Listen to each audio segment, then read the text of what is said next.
Bonjour la communauté. Salut. Bonjour tout le monde. Salut. Salut. Hello. Bon, écoutez, je vous propose qu'on commence. Les retardataires prendront en route. Écoutez, déjà, on est très très heureux de vous retrouver avec Perle pour cette nouvelle masterclass en cette période très compliquée. J'ai envie de dire, j'allais dire un peu compliquée, mais très compliquée pour tout le monde. C'est bien que vous preniez le temps pour que on échange autour de cette communication non violente, ce qui tombe particulièrement bien parce qu'avec Perle, on a fait pas mal d'ateliers cette semaine et en fait, c'est un sujet qui revient vraiment de manière extrêmement régulière sur comment je communique avec mes équipes, avec ma hiérarchie, avec toutes les personnes de mon entreprise, avec mes prestataires dans ce temps de stress où il peut y avoir beaucoup de violence. Et on va un peu explorer tout ça pendant cette masterclass. Alors justement, la communication non violente, pendant des années,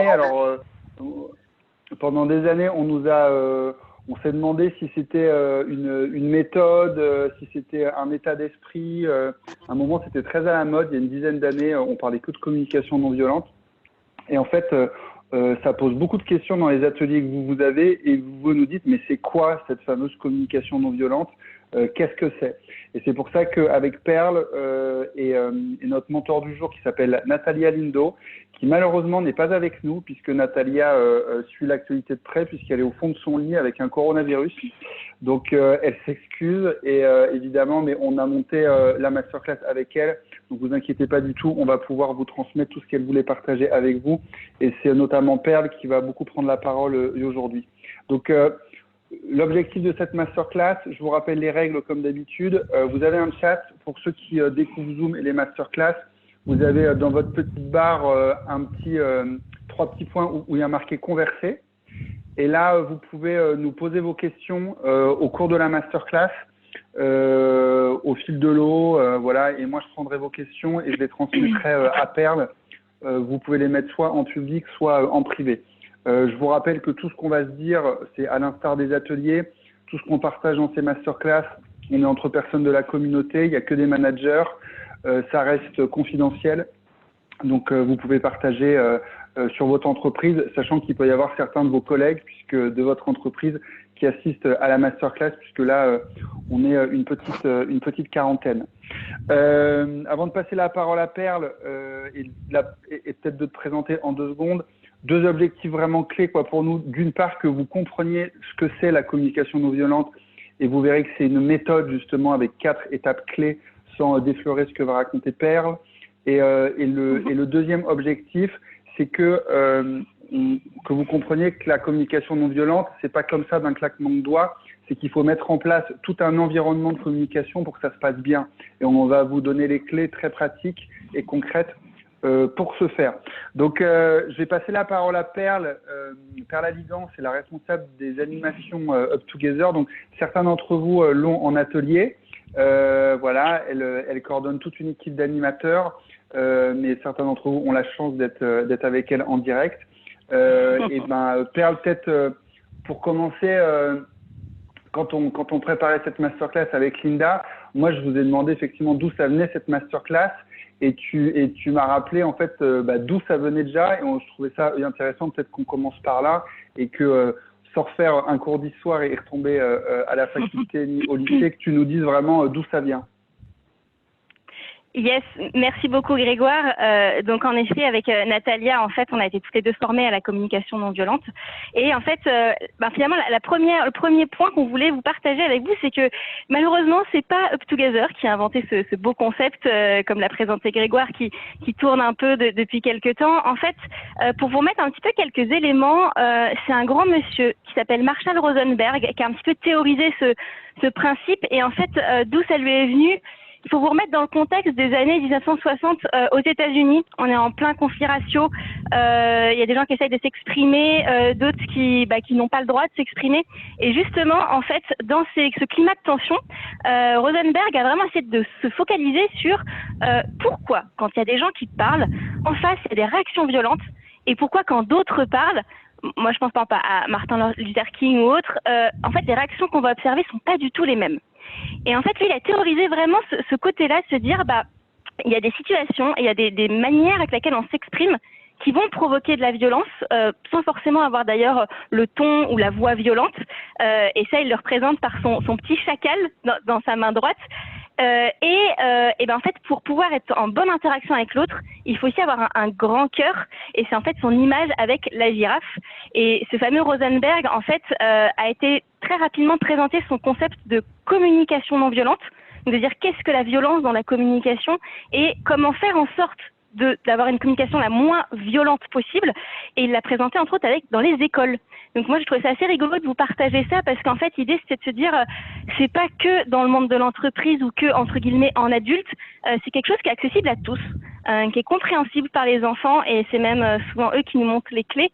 Et lui il a parcouru un peu les États-Unis avec cette image du chacal qui se met dans des postures un peu violentes, un petit peu hargneuses.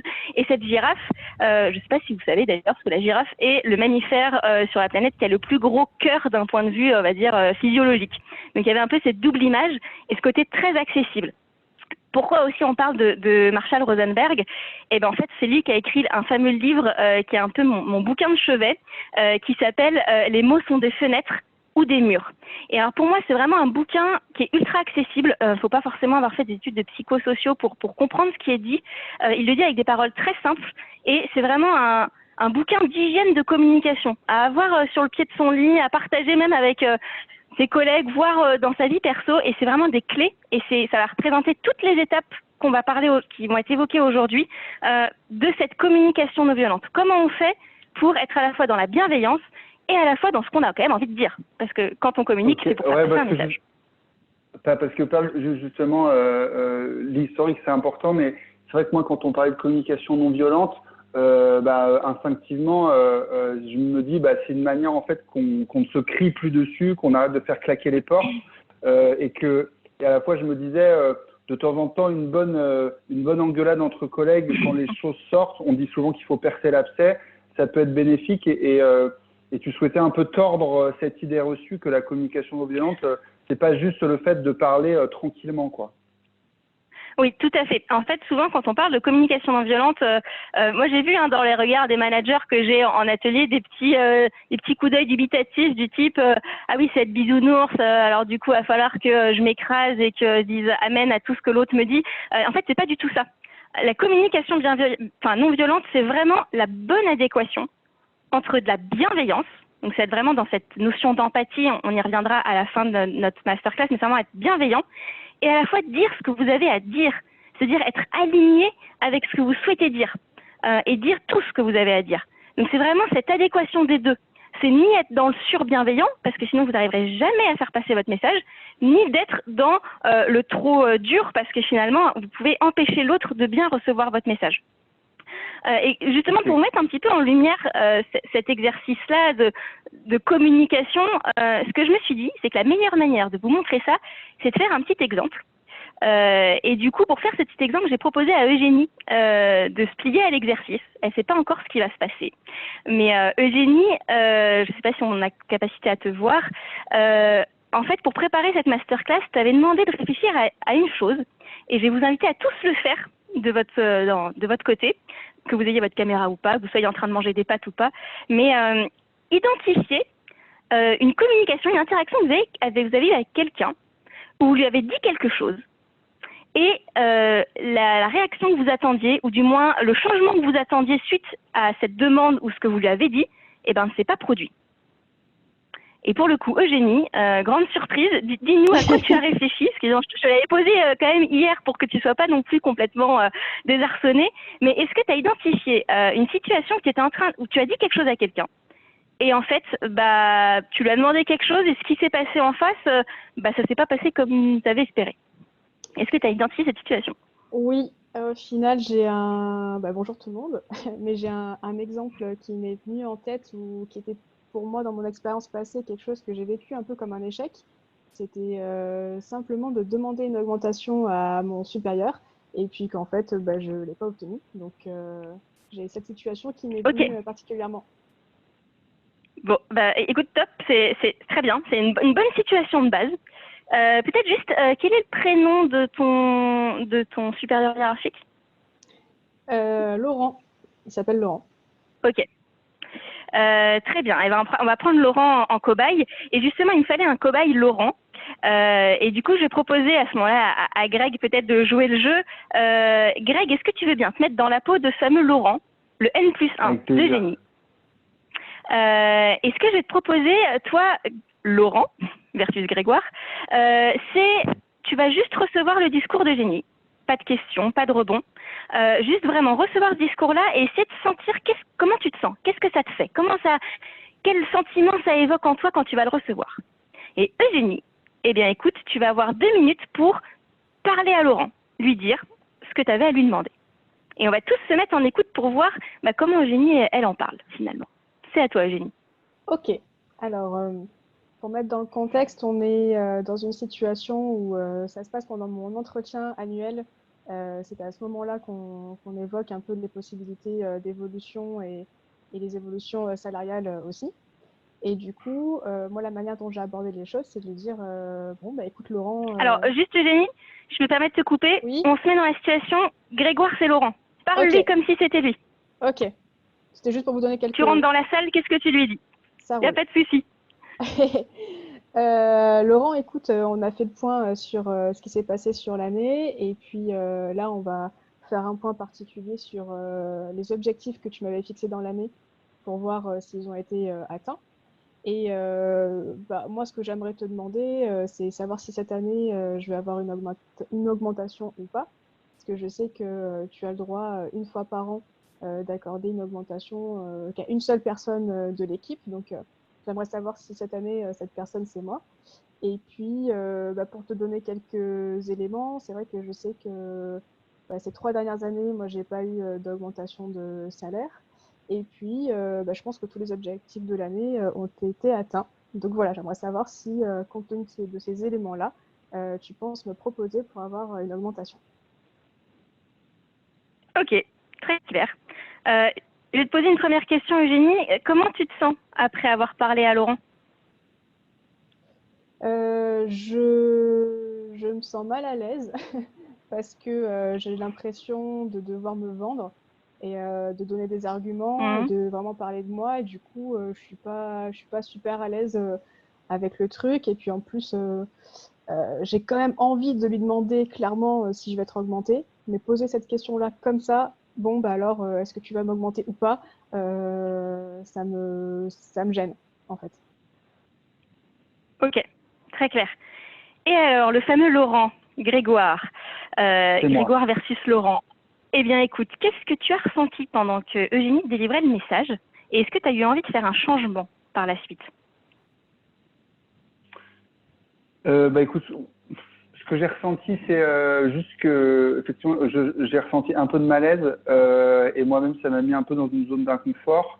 Et comme si, je sais pas, un peu un sentiment d'être au pied du mur et de forcément lui générer de la déception si j'accepte pas à sa demande. Donc, et à la fois, j'ai l'impression que j'ai pas trop le choix. Donc vraiment une zone à la fois d'inconfort et de un peu être au pied du mur, je dirais ça. Yes, ok. Eh bien, écoutez, c'est bien, on est dans notre première étape. Pour tous les managers qui nous écoutent, c'est du live. Et ben en fait, c'est ultra intéressant parce que déjà, ce qu'on peut observer là, c'est que sur un même discours, bien qu'il n'a pas été violent, c'est-à-dire que Génie n'a pas crié, elle n'a pas imposé sa loi, pour le coup, on n'est pas dans une zone de confort et il y a quelque chose qui n'est pas forcément très clair. Et en fait, ce qui est intéressant pour vous de noter, manager, c'est que même si vous avez tenté d'être bienveillant dans votre discours, même si vous, d'un point de vue, on va dire, extérieur, on n'est pas dans une forme de violence telle qu'on identifie la violence dans notre mindset, finalement, un discours n'est pas toujours violent sur sa forme, le ton, la voix, mais il peut l'être dans son propos ou du moins mettre la personne dans quelque chose d'inconfortable et générer chez lui des émotions que vous n'avez pas maîtrisées. Et déjà, rien que ça, moi, ce que j'ai envie de vous demander, c'est vous, dans la situation que vous avez identifiée, à quel point vous avez été bienveillant envers la personne à qui vous aviez à dire un message et à quel point aussi vous lui avez dit tout ce que vous vouliez lui dire. Est-ce que vous avez été aligné avec vous-même? Vous êtes ressorti de la discussion en disant bah là, en fait, tout le message que j'avais à passer, d'une manière ou d'une autre, je l'ai fait passer. Généralement, il y a un petit côté allègement qu'on devrait trouver une fois que vous l'avez dit. Et c'est toujours une question intéressante à vous poser quand vous avez cette communication, c'est à quel point j'ai été bienveillant et à quel point j'ai été aligné avec ce que j'avais besoin de dire. c'est déjà une première étape, on va dire, dans la communication non violente. Et ce que je vais te proposer, Eugénie, c'est qu'on garde ton petit exemple dans notre petite trame. Comme ça va venir alimenter chacune des étapes de la communication non violente, si c'est OK pour toi. Ok, pas de souci. Ok. Donc on va prendre cet exemple et la Perle, donc pour qu'on remette bien par rapport à ce que j'ai dit en intro. Donc là, on rentre dans la méthode de la communication non violente. C'est bien ça. Hein? Tout à fait. Et en fait, c'est vraiment un processus, vous l'avez vu tout à l'heure, c'est un processus que moi j'aime bien appeler en piste de ski. Je pense que ça va faire sourire quelques-uns d'entre vous dans la communauté parce que je l'ai déjà évoqué en atelier. Pourquoi une piste de ski? Tout d'abord parce que se descend par étapes. C'est les portes les unes après les autres. Une piste, c'est toujours plus agréable à descendre qu'à remonter. Donc c'est vraiment un processus qui se fait chemin par chemin. Et le premier précepte, c'est vraiment avoir en tête que ça va vous favoriser un échange vraiment authentique. Et le premier effort, vous, en tant que manager, ça va vraiment d'être attentif aux mots que vous utilisez et aux mots de votre interlocuteur. Et pour le coup, ce qui est assez chouette, c'est que nous, à UpTogether, c'est quelque chose auquel vous faites déjà attention, mais c'est vraiment vous focaliser sur quel mot vous allez employer et quel mot l'autre utilise quand il en parle. Ça, c'est vraiment le premier point à avoir en tête avant de commencer la piste. Les premières choses. Clac, clac, on chose ça et après, on commence. La première étape, c'est tout d'abord l'observation des faits. Et alors, pour vous tester un petit peu, pour pas que vous vous endormiez, je vous envoie un petit sondage avec 2 propositions. Hop, je pense que ça va s'apparaître chez vous. Ces 2 petits sondages, est-ce que vous les voyez bien? Yes. Parmi ces 2 phrases, j'aimerais que vous identifiez celle qui est une observation. La première phrase, c'est « Jean est arrivé 2 matins en retard cette semaine ». Et la deuxième, c'est « Jean n'est vraiment pas ponctuel ». Ouh, ça monte, ça monte, ça monte. On a des pros de la communication non violente. Yes. Top. Merci à tous pour vos réponses. Eh bien, en effet, pour le coup, vous n'êtes pas tombé dans le panneau. L'observation des faits, eh bien, en fait, c'est vraiment arriver à factualiser et à faire la différence entre ce que nous, on va appeler une observation et une évaluation. Sur la slide juste après, vous allez voir des petits exemples. En fait, l'observation, c'est vraiment une quantification. C'est vraiment partir de quelque chose que vous arrivez... L'idéal, c'est qu'il y ait un chiffre. Allez, pour faire très concret, si vous arrivez à quantifier le nombre de matins, voire même à dire arriver en retard, c'est quoi? C'est arriver après 9h30, arriver après 10h, d'avoir vraiment cette observation et vous mettre un peu en retrait. Ça peut être quelque chose que quelqu'un à côté de vous, s'il se met au même endroit que vous, il observe la même chose. En face, il y a les évaluations. Les évaluations, c'est déjà quand vous mettez un jugement sur ce que vous avez observé. Il est arrivé 3 matins en retard et il est toujours en retard. Ça, vous faites déjà une supposition que ça arrive tout le temps. Ou alors, sur l'orthographe, j'avais un petit exemple que j'avais eu en atelier, c'était elle est vraiment nulle en orthographe. C'est quoi concrètement? Qu'est-ce qui te fait dire qu'elle est nulle? Qu'est-ce que tu as observé dans le quotidien de la personne qui fait que tu peux déjà avoir une première observation qui est une matière? Et ça, vraiment, je vous invite, vous, en tant que manager, c'est pas évident, parce qu'en effet, quand c'est des types retards, etc., c'est facile. Ce qui est plus compliqué, c'est quand on est déjà sur du savoir-être. C'est voilà, quelqu'un qui est peut-être pas très ouvert, qui est pas très accueillant, qui est pas très avenant. Là, on est déjà sur des choses un peu plus difficilement quantifiables. Mais vraiment, il faut vous astreindre à identifier des faits pour lui présenter ces faits. La première chose, c'est voici les faits que j'ai observés. Est-ce que tu es d'accord avec ça? Vu que c'est des faits, normalement, il y a très peu de négociations. Perle? Oui. Toi, c'est quoi tes conseils justement sur les quand on a des problématiques liées à un collaborateur où on trouve qu'il manque de rigueur, justement, quoi, comme tu disais, la rigueur pour moi est peut-être pas la même rigueur pour lui, ou bien effectivement, quoi, tu dis, moi j'avais une équipe, dès qu'il y avait un nouveau qui arrivait, j'avais le collaborateur, il lui faisait la gueule pendant 15 jours et il n'était pas souriant. Et ça, tu vois, je trouve ça hyper dur à quantifier. Donc, enfin, c'est quoi, toi, ton conseil quand on est… parce qu'autant le retard, les fautes d'orthographe, c'est assez facile, mais il y a plein d'autres sujets un peu plus subtils, quoi, tu vois. Ouais, tout à fait. En fait, premier exemple sur la rigueur. En fait, ce que ça vous apprend, cette étape-là, c'est vraiment à analyser ce que vous attendez. Finalement, la rigueur, c'est quoi la rigueur? Qu'est-ce qui fait que vous vous êtes dit il n'est pas rigoureux?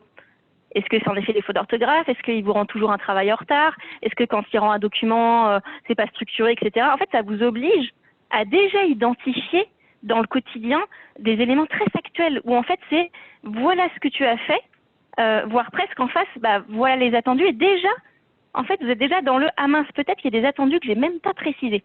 Et ce qui n'est pas évident, c'est que votre référence, votre vision du monde, c'est pas toujours la même que l'autre. Si pour vous, la rigueur, c'est mettre des numéros de slide et pas faire de faute d'orthographe, peut-être que pour l'autre, c'est rendre un document à l'heure et homogénéiser la police. J'en sais rien. Et du coup, là-dessus, déjà, vous avez déjà un premier mindset pour identifier et surtout ce qu'est savoir-être. Pareil, il va falloir aller dans des choses un peu plus concrètes, se forcer à faire de l'observation et vous pouvez toujours aussi demander de l'appui à d'autres personnes en posant des questions. Qu'est-ce que tu as observé, toi, sur ce point-là? Quelqu'un dit, c'est vrai que j'ai observé ça, et toujours se mettre en observation et jamais en évaluation. Sinon, vous êtes déjà dans le jugement et du coup, vous ne serez pas dans une posture vraiment non violente d'ouverture et de laisser l'autre pouvoir exprimer ce qui s'est passé. Petit exemple, peut-être on peut le prendre sur Eugénie. Eugénie, toi, si tu avais à synthétiquement nous donner un fait très concret par rapport à ton exemple de tout à l'heure sur l'augmentation salariale. Un fait très concret, ce serait sur l'atteinte de mes objectifs. Donc il faudrait que je dise j'avais comme objectif de mettre en place le projet X et je l'ai mis en place concrètement dans le délai qu'on m'avait donné. Est-ce que ça irait, ça? Oui. Par exemple? Oui, tout à fait. Par exemple, c'est vrai que tu nous as évoqué tes objectifs. Tu pourrais dire, on a listé 5 objectifs et sur les 5, suite à l'entretien, on avait mis un atteint à chacun des objectifs. Donc, tu vois, concrètement, on avait déjà identifié ensemble que l'ensemble des objectifs étaient atteints et voire même avec les délais. Donc là, on est encore plus précis. Et du coup, on a juste besoin de ça. Tout le reste est de la justification. Le fait, il est là, il est précis. Voilà. Première porte passée, on a réussi. Observer les faits. Deuxième porte, exprimer ses émotions. Pareil, petit quiz, pour pas que vous vous endormiez, un peu plus difficile cette fois, sur exprimer une émotion. Laquelle de ces 3 phrases, une seule, exprime pour vous une émotion? Petit 1, je sens que cela ne sert à rien. Petit 2, je me sens agacée. Petit 3, j'ai le sentiment de ne pas être à la hauteur.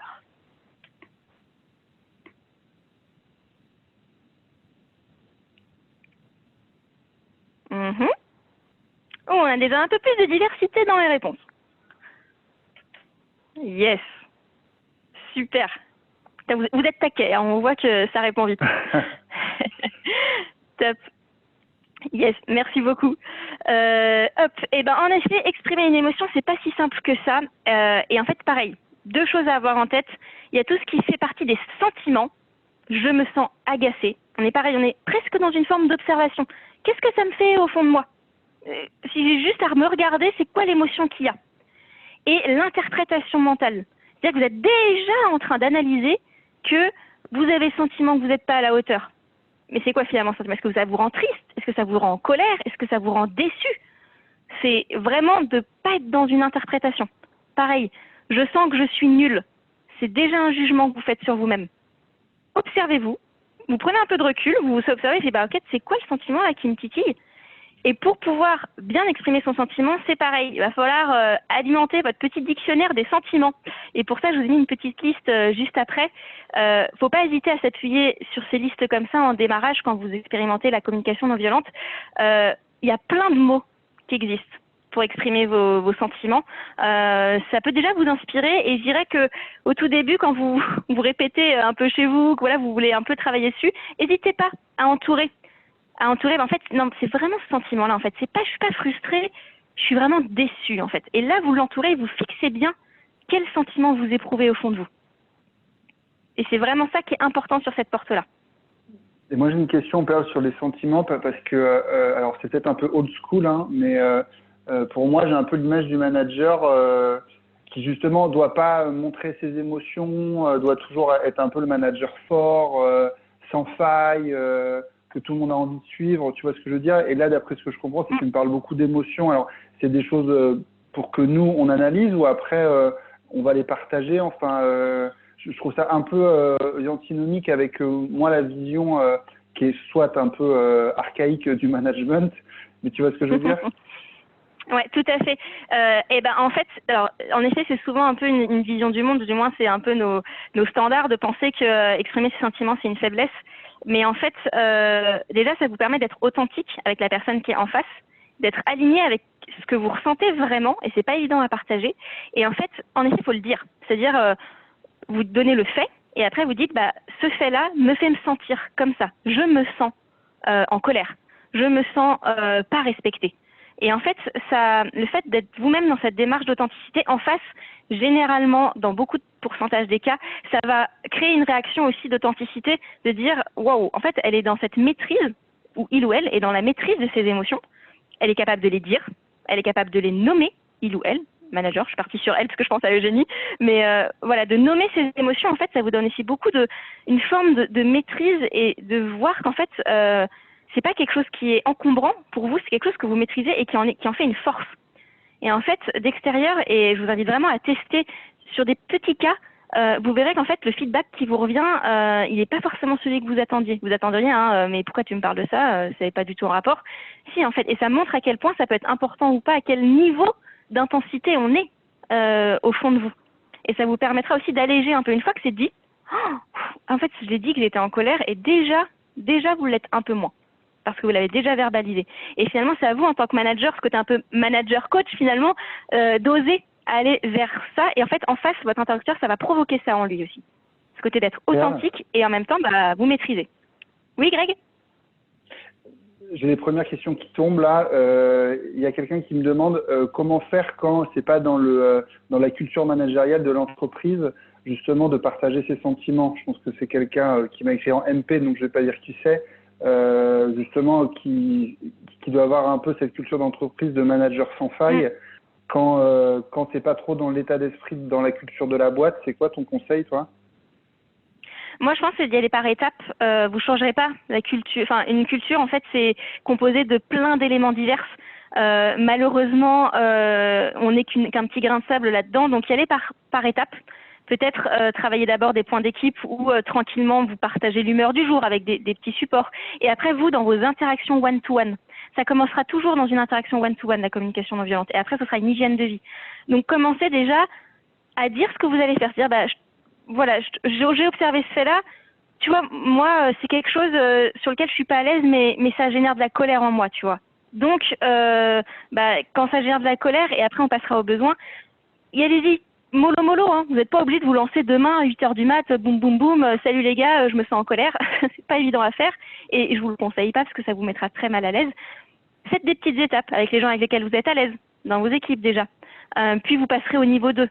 Et déjà en mettant des petites briques, en faisant parler votre équipe avec les petits supports type Dixit, etc., vous allez inculquer une régularité dans le fait qu'il y a un espace, au moins dans votre équipe, pour échanger sur ce sujet. Vous pouvez créer cet espace-là. Il peut être tout petit, il peut être qu'avec 1 ou 2 collaborateurs d'abord. Il peut être d'abord peut-être que dans votre équipe, peut-être qu'avec votre N+1. Commencez étape par étape. Ok, tu as un grand merci de la personne en lettres capitales. Donc je pense que tu as répondu. Ok. Et vraiment, je vous invite à challenger votre dico des émotions. En fait, plus vous aurez un vocable des émotions précis et fin, plus vous serez qualitatif dans ce feedback-là, et plus en face on dit waouh, en fait la personne elle se connaît et elle sait comment elle est au fond d'elle. Ouf, ok, j'ai en face de moi quelqu'un qui se connaît bien et qui est capable de me parler de ça en maîtrise. Ça, je peux vous dire que ça fait monter d'un cran un peu en face. Troisième porte, on a parlé de nos émotions. Et après, on va essayer de se dire, mais si j'ai cette émotion-là, ça répond forcément à un besoin. Et pour parler des besoins, en fait, c'est vraiment identifier en vous cette colère que ça vous provoque ou cet agacement, en fait, il est en écho à quelque chose qui est vraiment fondamental pour vous. Et là, on parle bien de vous. On ne parle pas d'un besoin générique, on parle d'un besoin qui vous est propre et qui vous est cher. Je vous ai mis quelques catégories. Vous trouverez plein de vocables des besoins fondamentaux sur Internet.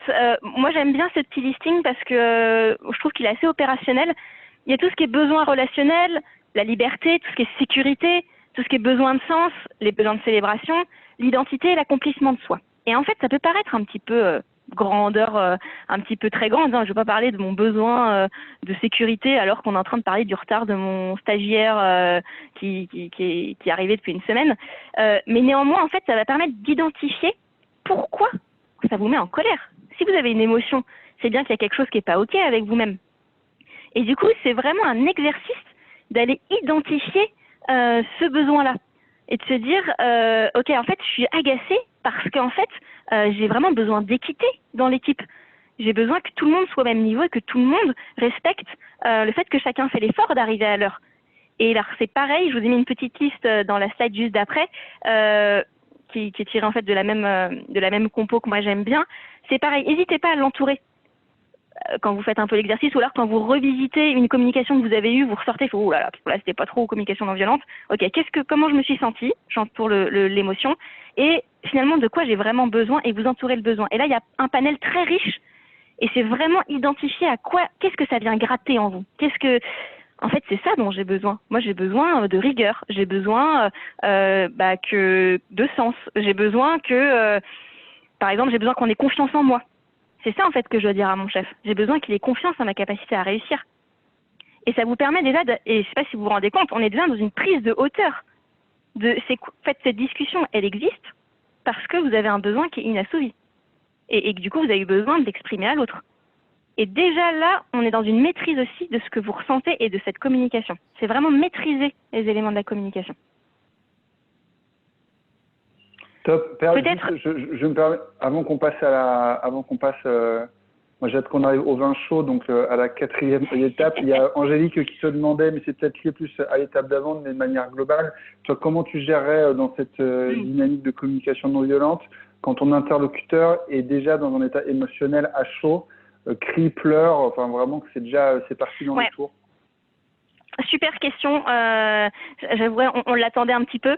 En fait, ce qu'il faut comprendre, c'est que la douleur, c'est quelque chose qui est très compliqué comme émotion à traiter dans une communication.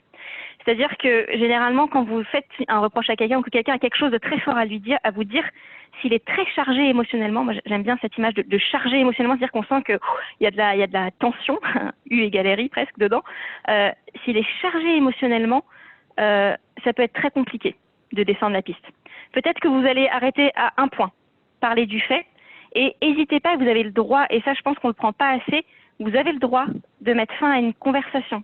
À un moment donné, si vous sentez que on n'est plus dans un cadre qui le permet, et ce cadre-là on le définira en deuxième partie de masterclass, mais si vous sentez qu'on n'est plus dans ce cadre-là, si vous-même vous n'êtes plus dans ce cadre-là parce que trop d'émotions, trop de douleur, trop de colère, et que la partie, on va dire, émotion, elle est vraiment très vive, vous avez le droit, et vous pouvez le prendre, et ce sera même plus sain, et je me souviens qu'on l'a vécu en atelier, pareil, ça fera un petit sourire aux gens qui l'ont vécu.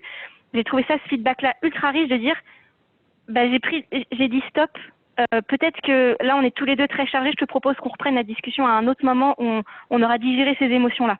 Vraiment, vous avez le droit de reporter des discussions, et le point par contre d'attention, c'est vous n'avez pas le droit de l'échapper, de le fuir, ou de le reporter trop longtemps. Souvent, pour ceux qui ont vu la petite vidéo que je vous avais partagée, qui était sur l'intelligence émotionnelle, on parle souvent des 21 jours. Je pense que c'est surtout une image qu'il faut avoir en tête. Je ne sais pas si au 20e, 24, 22e jour, il se passe quelque chose, mais si vous gardez un problème trop longtemps, il va devenir une difficulté et il va s'ancrer. Donc, peut-être qu'à un moment donné, on est dans le chaud, on est dans « Ok, j'entends ce que tu dis, j'ai écouté, moi aussi j'ai beaucoup d'émotions, de ressentis. Est-ce que ça te va si on reprend un moment ensemble dédié à ce sujet mais à un autre moment.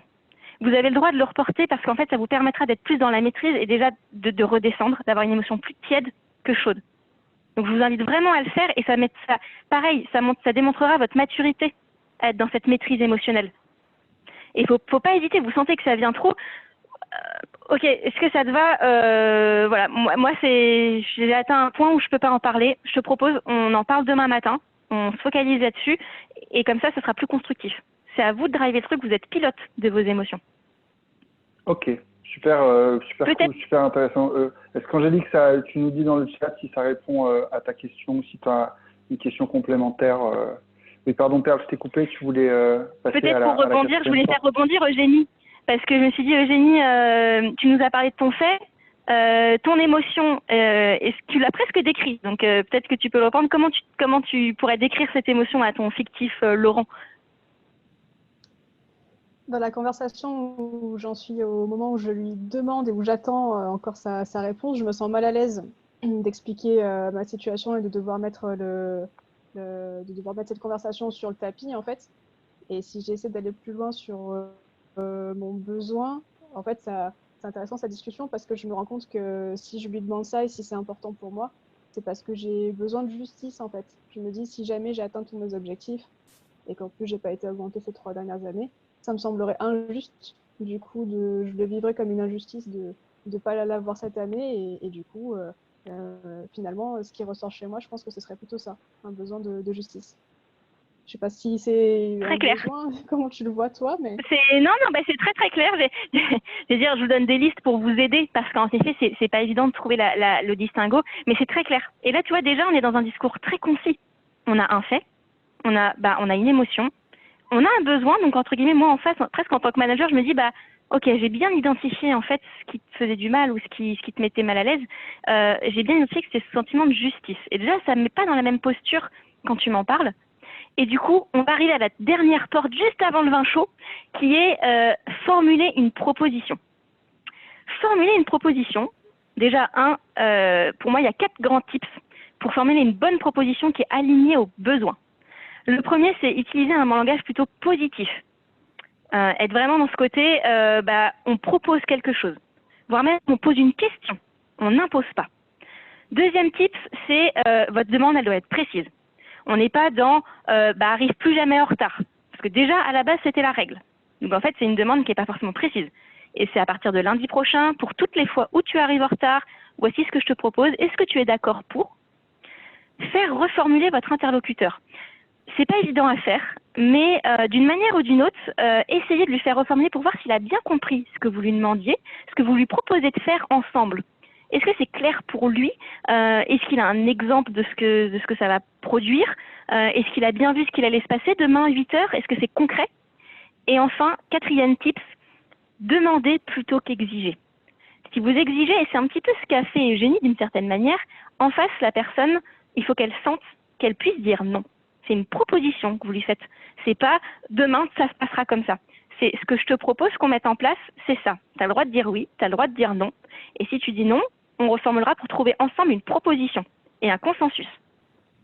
Et c'est là où c'est important, c'est que des fois on se rate sur la proposition parce que finalement, soit on se dit c'est absolument ça que je veux, mais est-ce que l'autre est capable de faire? L'autre peut vous dire oui, mais n'est pas capable. Donc s'il n'est pas capable, super, on aura fait une proposition, mais en fait ça ne va rien changer du tout. Et ce qui va vous permettre de voir si votre proposition et cette piste est bien descendue, c'est est-ce qu'il y a eu un changement? Est-ce qu'il y a eu un micro-changement après que vous ayez eu cette discussion-là? Et un micro-changement, c'est pas forcément quelque chose de très grand. La personne n'a pas changé complètement son état d'esprit. Mais vous avez vu c'est pareil, ça vous demandera de l'observation. Vous avez vu des changements qu'on fait que, ma proposition, elle était claire. Il a réussi à la mettre en œuvre ou on a réussi ensemble à la mettre en œuvre. Et en fait, on est allé vers un mieux. On est allé vers un changement, du moins. Ça, c'est ultra précieux pour vous de voir ça. Et pourquoi on est passé par le besoin avant? Il faut que votre proposition elle soit alignée aux besoins. Il y a beaucoup de gens qui font des propositions, en fait, disent, si je fais ça, en quoi ça va bien répondre aux besoins de justice d'Eugénie? En fait, ça se trouve, ça ne va pas du tout répondre aux besoins. Donc, vous allez même demander quelque chose, et ça se trouve en face, la personne va tout faire pour le faire, et vous allez encore vous sentir dans la même émotion, avec le même besoin insatisfait. C'est pas de bol. Donc, pensez bien à aligner les deux. C'est ultra important. Perle? Oui. Ouais, moi j'ai une question sur la reformulation, parce que là je me suis mis à la place de Laurent. Parce que là, on parle beaucoup de management quand on manage notre équipe, mais on sait que les managers du réseau Up Together, ils ont aussi des N+1.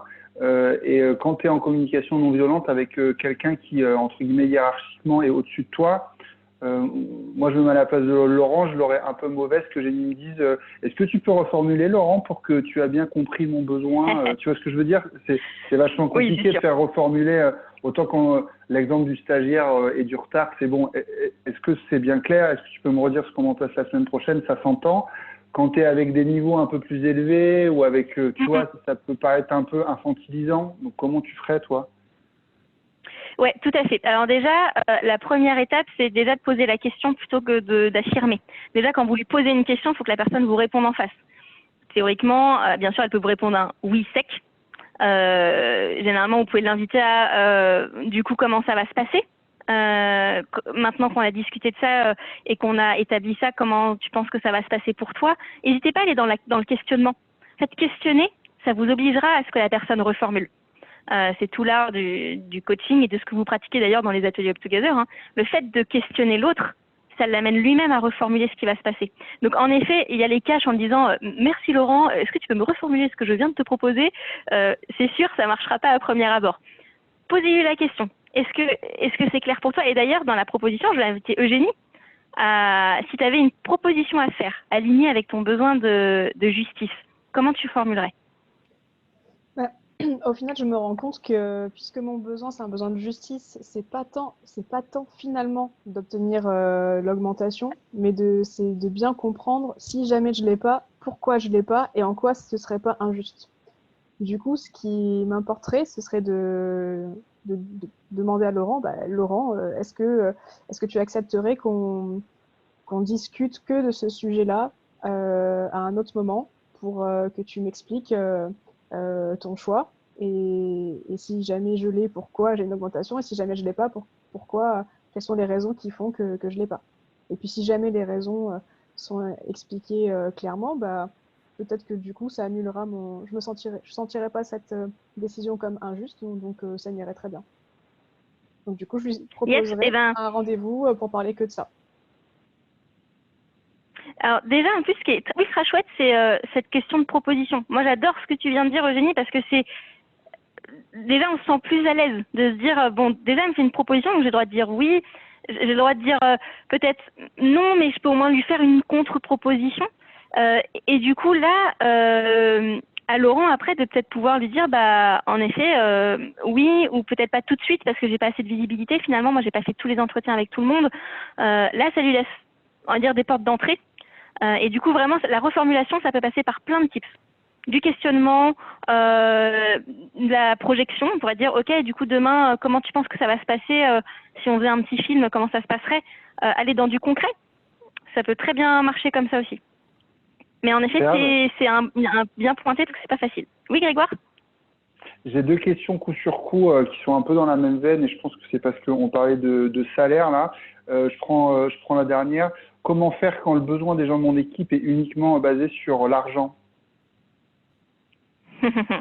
Alors, pour ceux qui ont testé les Moving Motivators, je vous inviterai à le faire avec votre équipe pour déjà identifier des besoins intrinsèques. Pour moi, c'est un premier. En fait, ça cache la montagne. Pourquoi il a besoin d'argent? Est-ce qu'il a besoin de sécurité? C'est-à-dire, est-ce qu'il a besoin de mettre en sécurité sa famille, de sentir qu'il est suffisamment à l'aise? Est-ce qu'il a besoin de reconnaissance pour dire moi j'ai une belle voiture, etc. Voilà. Et franchement, moi je l'inviterais vraiment à travailler la motivation intrinsèque. Vous faites une petite frise de la motivation avec votre collaborateur ou vos collaborateurs. Puis après, vous leur posez la question finalement, en quoi, quel besoin ça vient remonter, ce besoin-là, ce besoin d'avoir de l'argent? Parce qu'en fait, c'est un besoin matériel. Mais ce besoin matériel, il est toujours en phase avec un besoin intrinsèque. Et c'est vraiment quelque chose qu'il faut apprendre. C'est même si la première manière de l'exprimer, ça va être moi j'ai besoin d'argent, j'ai besoin de mettre du beurre dans les épinards. Pourquoi tu as besoin de mettre du beurre dans les épinards? Est-ce que c'est de la sécurité? Est-ce que c'est de l'existence? Est-ce que c'est reconnaissance? Regardez dans la liste, il y en a plein qui peuvent coller avec l'argent. Et vraiment, c'est cette richesse de vocabulaire, une fois de plus, qui va vous permettre d'affiner et de savoir finalement si on est en train de titiller la reconnaissance. Ok, quels sont les autres leviers qui existent? Comment on peut faire? Et finalement, pourquoi il a autant besoin de reconnaissance? C'est-à-dire qu'on ne le reconnaît pas suffisamment aujourd'hui. Voilà, ça vous amène à poser plein de questions. Mais c'est là que tu arrives dans le manager coach, quoi, parce que là, c'est presque de la psychologie, quoi. Enfin, faut aller comprendre le dessous des cartes de nos collaborateurs, quoi. En fait, plus vous aurez de billes sur ce dessous des cartes, et quand je dis billes, c'est de manière authentique, on n'est pas dans la manipulation, parce que souvent on me dit, moi j'avais eu quand j'avais présenté cette formation-là, c'est un peu manipuler nos collaborateurs. En fait, déjà, vous, je suppose, quand vous êtes manipulé, vous le savez direct. Vous n'avez pas besoin qu'on vous le dise. Pensez que votre équipe, c'est pareil. Si vous les manipulez ou que vous faites semblant, ça se verra direct. Donc, essayez pas de faire croire quelque chose que vous-même, vous arrivez très vite à voir. Et en fait, plus vous aurez une connaissance fine de ce qui motive les gens, de ce qui est vraiment important pour eux, ce qui est leur besoin à un instant T, plus vous allez être en aptitude de pouvoir soit y répondre, soit de mettre en œuvre des leviers pour pouvoir arriver à ce que ces besoins soient un minimum satisfaits et être dans la performance. C'est comme ça en fait qu'on arrive à l'équation bien-être et performance. c'est vraiment avec cette finesse de questionnement. Et on y reviendra juste après, une fois qu'on finit cette piste de ski, sur c'est quoi les différentes étapes qui vous permettent de vous mettre, vous, dans une posture pour pratiquer la communication non violente. Juste pour filer parce que je suis désolé Perlin, j'ai des questions qui tombent. Pour filer l'exemple pour les gens qui étaient motivés par l'argent, il y a une personne qui dit, alors je ne sais pas si c'est une question ou une affirmation, mais que c'est aborder la vie perso et la vie pro quand il faut creuser ce genre pour comprendre les motivations. Ça, t'es d'accord que toi, c'est ce que tu conseilles à nos managers? Oui, alors dans toute mesure, c'est-à-dire que aborder sa vie perso, ce n'est pas forcément. Moi, je dirais qu'on peut mettre des limites à des barrières très différentes au travail. Par contre, c'est aborder l'humain. C'est pas tant la vie perso, c'est-à-dire est-ce que combien d'enfants tu as, est-ce que ta grand-mère est malade, etc. C'est en fait une personne, elle est un être humain dans son entièreté. Donc quand elle arrive au travail, elle a toutes les caractéristiques d'un être humain, donc elle a des émotions, des besoins, etc. Donc en fait, c'est pas dire juste ça c'est perso, en fait ça fait partie de la personne, c'est présent. Quand elle est au boulot, elle a des émotions, elle a des besoins qui sont assouvis, qui ne sont pas assouvis, et elle formule des propositions pour pouvoir tenter d'être mieux dans son cadre de vie. Donc en fait, c'est juste prendre en compte la notion d'humain et d'entièreté humaine. Vous n'avez pas des robots en face de vous, vous avez des gens qui ressentent des choses bien qu'ils soient au travail. Donc pour moi, c'est un petit peu différent de la vie pro et la vie perso. On est plus vraiment on prend en compte ce que la personne peut ressentir et ce qu'elle apporte au travail. Parce que si elle vous claque la porte, c'est qu'elle apporte sa colère au travail. La colère, elle est présente, elle est là. Donc il faut bien qu'on en fasse quelque chose. Ok, merci. Là, on vient de descendre toute la piste. Donc les faits, les émotions, exprimer son besoin et formuler une belle proposition qui va nous amener à faire un micro-changement, un changement. On a le droit au vin chaud, c'est bon. On a le droit au vin chaud, à l'orange, prendre un petit coup à la maison, on y est. Et là, pour le coup, vraiment ce que je voulais vous transmettre par rapport à cette piste, c'est faites attention à l'ordre, parce que des fois, on a tendance à parler du fait. Je me sens, mais parce que j'ai observé ça. Toi, moi, j'ai besoin de ça, mais parce qu'il y avait aussi ce fait-là. Donc, j'aimerais bien qu'on fasse comme ci, mais parce que je me sens un peu comme ça. Non. Prenez votre temps. Ça demande de prendre un petit peu plus de temps, de se focaliser, réussir, tester, expérimenter pour apprendre cette hygiène de vie. Donc, vraiment, il faut y aller petit pas par petit pas. Et pour bien réussir toute cette piste-là... Ouais, vas-y, Greg. C'était, non, c'est juste pour que... Non, j'ai pas de questions, mais c'est bien pour qu'on suive bien le déroulé de la masterclass. Donc là maintenant, vraiment, vous avez les 4 étapes avec vraiment la méthode. Là, alors, observer ses faits, les émotions avec toute la liste qu'on vous a donnée, parler des besoins, pareil, et le reformuler. Et ce que je vous disais en introduction, c'était que ça, en fait, vous n'arriverez pas à le faire s'il n'y a pas une sorte de terreau fertile que vous devez au quotidien mettre en place. Et c'était en ça qu'on s'était dit que pour finir la masterclass, ça pouvait être intéressant de compléter, parce qu'en fait, la CNV n'a de sens que si elle est mise en place dans un contexte. Voilà. Et Perle, je te repasse la parole pour que tu poursuives sur quel est le contexte à mettre en place pour que ce soit efficace. Oui, tout à fait. C'est exactement ce que vient de dire Grégoire, c'est qu'en fait, vous aurez beau descendre toutes les pistes du monde, des rouges, des vertes, des bleus, c'est-à-dire avec des gens avec qui vous êtes plus ou moins à l'aise. En fait, ces outils-là, ils ne valent et ils ne seront vraiment qualitatifs et vous permettront d'avancer dans votre posture de manager que si vous avez déjà une posture et une manière d'être qui vous permettent de franchir ces différentes portes. Et moi, c'est ce que j'appelle un peu être 100% à l'écoute et se mettre en empathie. 100% à l'écoute, hashtag les ateliers que vous faites avec moi pour ceux qui sont avec moi en animation, parce que j'aime bien vous le dire. Mais ça veut dire quoi être en empathie ? Ça veut dire quoi se mettre dans les basques de quelqu'un ? On n'a pas dit être dans la compassion, c'est-à-dire la personne est triste et moi aussi je me sens triste. On est vraiment, la personne en face, elle a un message à vous transmettre et elle a une émotion qu'elle est en train de vous transmettre. Et comment moi je fais pour identifier cette émotion et la comprendre, ou du moins comprendre le contexte qui a pu générer cette émotion. Pour moi, il y a 4 grandes étapes qui sont extrêmement importantes pour ce côté 100% écoute, être en empathie. La première, pour moi, c'est vraiment comment se mettre en empathie. C'est quoi les différentes étapes ? Maîtriser sa colère et gérer les phases de colère dont on a parlé tout à l'heure. s'affranchir des conditionnements qui nous sont un petit peu dits. On a parlé, parler de ses émotions, c'est une faiblesse, parler de son besoin, c'est un peu être auto-centré, et exprimer sa reconnaissance. Et je vais vous inviter à ce qu'on les partage, on les balaye tous les 4 aujourd'hui, pour vous donner un petit peu de billes très concrets, pour pouvoir vous permettre, vous, en tant que manager, d'être vraiment à l'écoute, mais à une écoute, on va dire, efficace de vos collaborateurs. Pas juste être dans le manager bisounours. Premier point, comment être empathique. Ça, c'est pas évident parce qu'en effet, l'empathie, ça passe déjà par s'intéresser à l'autre. Qui est la personne qui est en face de moi? Et pour ça, il faut vous mettre en écoute. Et moi, j'avais un formateur qui disait ça, je trouvais ça assez rigolo, il disait il faut débrancher le câble cognitif. C'est-à-dire qu'il ne faut pas écouter en voulant analyser, répondre. Et d'ailleurs, je ne sais pas si vous vous rendez compte, le nombre de fois où on coupe la parole à quelqu'un pour finir sa phrase. On est tellement fort, on arrive à finir la phrase des gens. On va tellement vite. Mais en fait, apprenez à écouter les mots qui sont utilisés par l'autre. Apprenez à dire, ah, il en parle avec ces termes-là, et je vois qu'au fond de lui, ça a l'air de le brasser. Écoutez vraiment avec tout votre corps. Vraiment, arrivez à pas analyser ce qui se dit. Le deuxième conseil, moi, que j'aime bien donner, c'est attention au jugement ou à la supposition.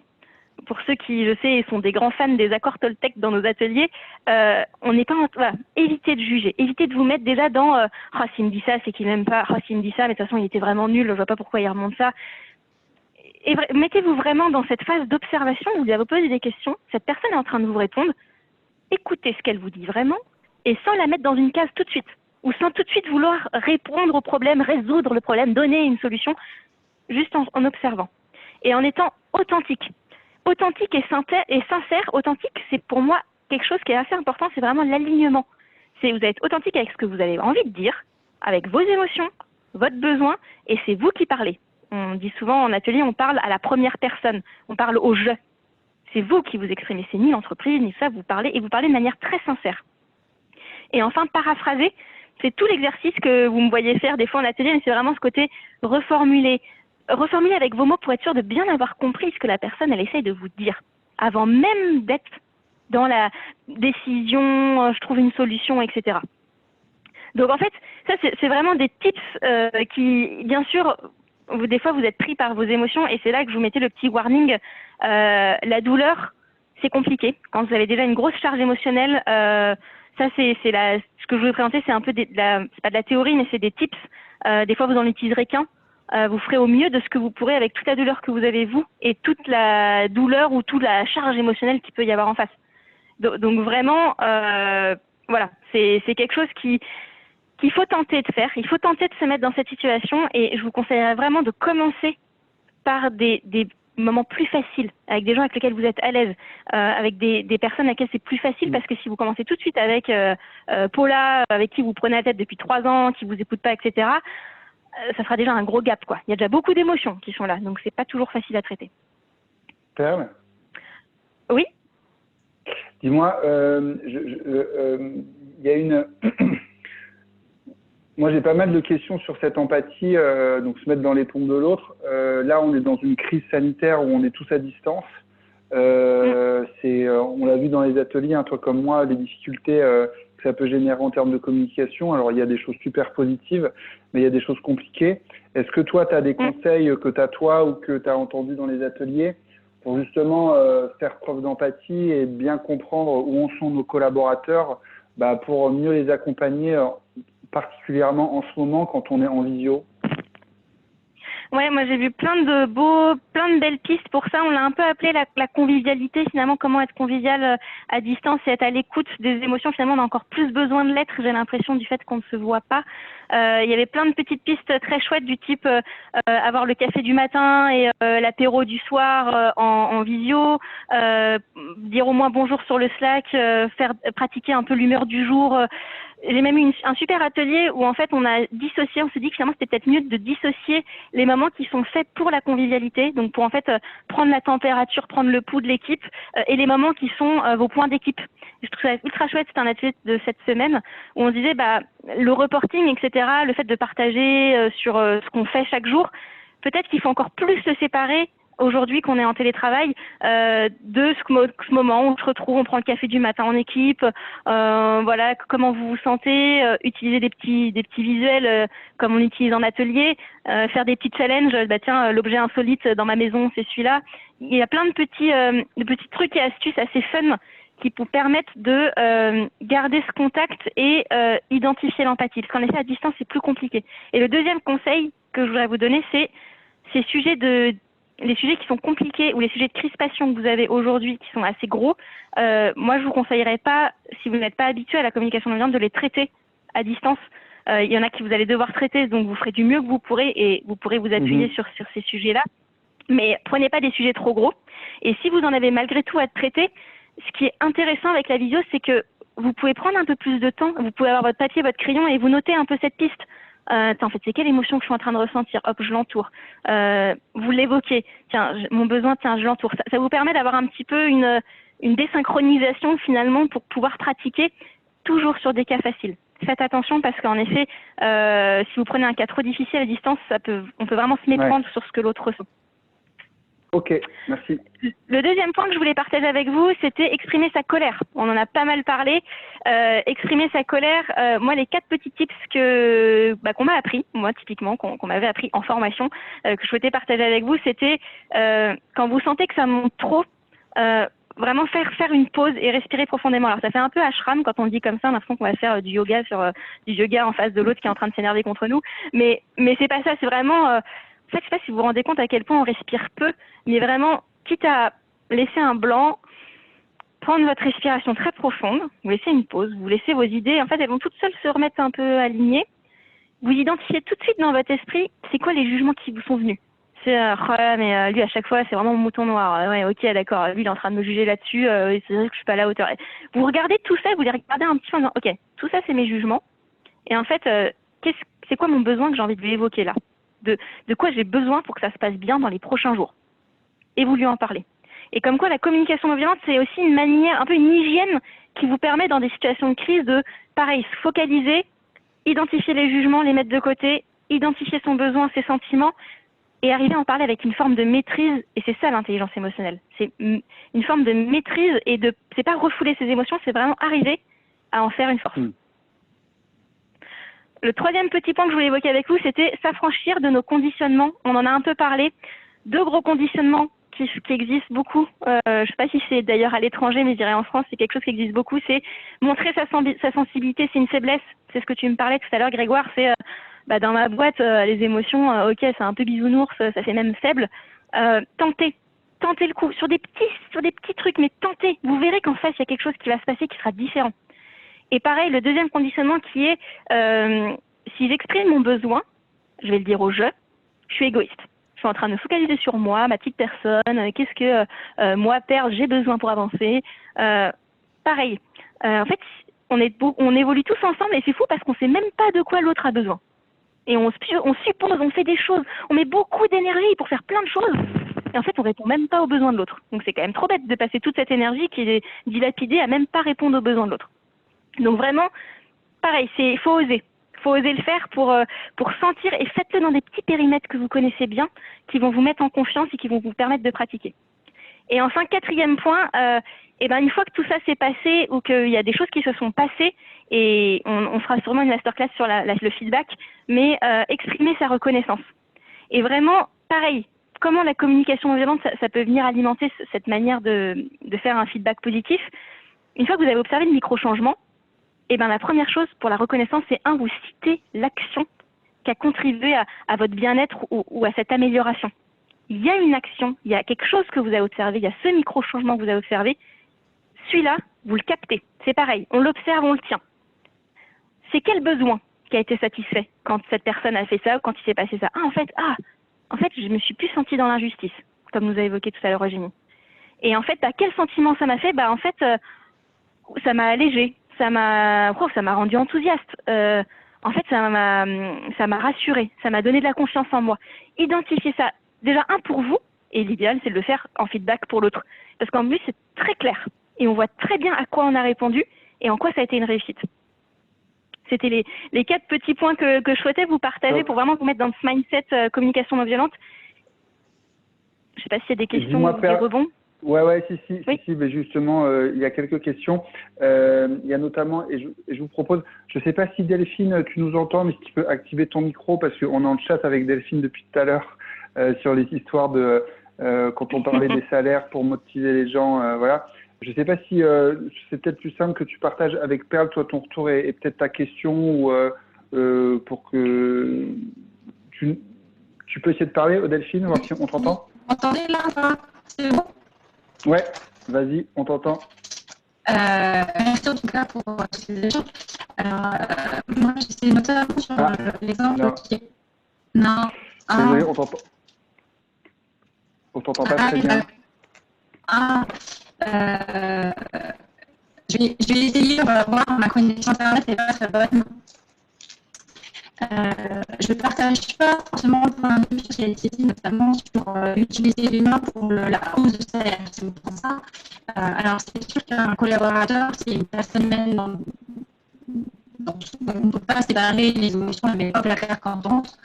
Néanmoins, moi, dans mon équipe, je ne vois pas aller jusqu'à ce point-là sur des demandes d'augmentation de salaire. On peut tous, pour des raisons alimentaires, on a tous, c'est pour ça qu'on va bosser tous les jours, sinon on fait autre chose, on fait des débats, mais je trouve que c'est un peu difficile ça, parce que la personne qui a besoin de reconnaissance, parce qu'elle a besoin d'argent, parce qu'elle veut s'acheter une belle voiture et en quoi c'est plus important que la personne qui a besoin de des enfants, mais il faut vraiment se remettre par rapport aux attendus du poste. J'ai un petit peu de mal avec ce point. Peut-être qu'il faudrait creuser un peu. Delphine, donc je pense qu'on a à peu près, je ne sais pas si parce que c'est vraiment très robotique et ça va être compliqué. Tu as compris le sens de la question de Delphine? Oui, alors je ne sais pas si je répondrai à tout parce que j'ai capté des brides de questions, enfin des brides de choses. En fait, ce que j'ai bien compris, c'est que la question, c'est ce qui n'est pas évident avec le salaire, c'est que ça pourrait être répondre juste à un besoin enfin ça pourrait répondre au besoin de subvenir aux besoins de sa famille, donc de pouvoir nourrir sa famille, avoir un toit, etc. Et moi, la bride qui m'a intéressée, que j'ai captée, c'était en quoi le besoin de reconnaissance d'avoir une belle voiture serait supérieur à l'autre besoin. Déjà, cette bride-là que j'ai captée, ce que je trouve intéressant, c'est que dans toutes les étapes de la communication non violente, on ne priorise pas les besoins. On ne dit pas celui-là il est plus important qu'un autre, celui-là il a plus de valeur qu'un autre. On dit juste faut au moins l'exprimer. Au moins exprimer ce besoin-là. Après, on fera une proposition en fonction pour pouvoir répondre à notre besoin. Mais justement, et c'est peut-être quelque chose d'intéressant que tu as soulevé, Delphine, c'est justement, et c'est ce côté non-jugement, vous n'avez pas à juger de est-ce que ce besoin-là, moi je trouve qu'il est légitime ou pas. C'est un besoin d'une personne en fait. Donc vraiment, elle a une émotion, cette personne a une émotion, elle a un besoin. Après, vous pouvez dire, moi je peux y répondre ou pas, je peux dire oui ou pas à ta proposition. Il y a des choses qui font que je ne peux pas dire oui à ta proposition et je vais t'expliquer pourquoi je ne peux pas dire oui à cette proposition. Et dans votre explication, vous pouvez très bien être en empathie pour lui montrer que vous avez compris c'est quoi son besoin, en quoi ça répond à son besoin. Mais justement, faire attention, et ça c'est pareil, il n'y a pas prioriser. Il n'y a pas une émotion qui est plus importante qu'une autre, et il n'y a pas un besoin qui est plus important qu'un autre. Il faut déjà au moins les exprimer, et vous, ce non-jugement, c'est de ne pas être dans cette ouais mais tu vois un tel il a plus besoin parce que vraiment essayez de ne pas être dans ce jugement-là parce qu'en fait ça va vous faire des catégories de choses qui sont mieux que d'autres, qui sont plus importantes que d'autres, des gens qui sont mieux que d'autres. Et c'est vraiment dur hein, parce que c'est naturel, enfin c'est quelque chose un peu contre nature de ne pas avoir de jugement ou d'essayer d'en avoir le moins possible. Mais vraiment voilà, faites attention. Moi c'est le truc que j'ai capté de ce que tu as dit Delphine, je ne sais pas si je réponds à toute la question. Ouais, moi ce que je propose, il y a Delphine, c'est peut-être que vous appeliez avec Perle ou qu'on s'appelle tous les trois si on veut qu'on continue. Il y a des débat, sinon ça risque d'être si on veut tenir le timing. Et ce que je vous propose, c'est Perle, je te propose qu'on va lancer les sondages pour savoir ce que nos managers ont pensé de la masterclass et que tu réfléchisses toi de ton côté à la question qu'on pose à chaque fois à la fin de nos masterclass, à savoir toi, si tu devais donner un seul conseil à nos managers pour qu'ils débutent pour qu'ils débutent à la fois cette communication non violente en ces temps de coronavirus? Est-ce que tu aurais quelque chose de particulier à leur recommander s'ils avaient qu'une chose à faire?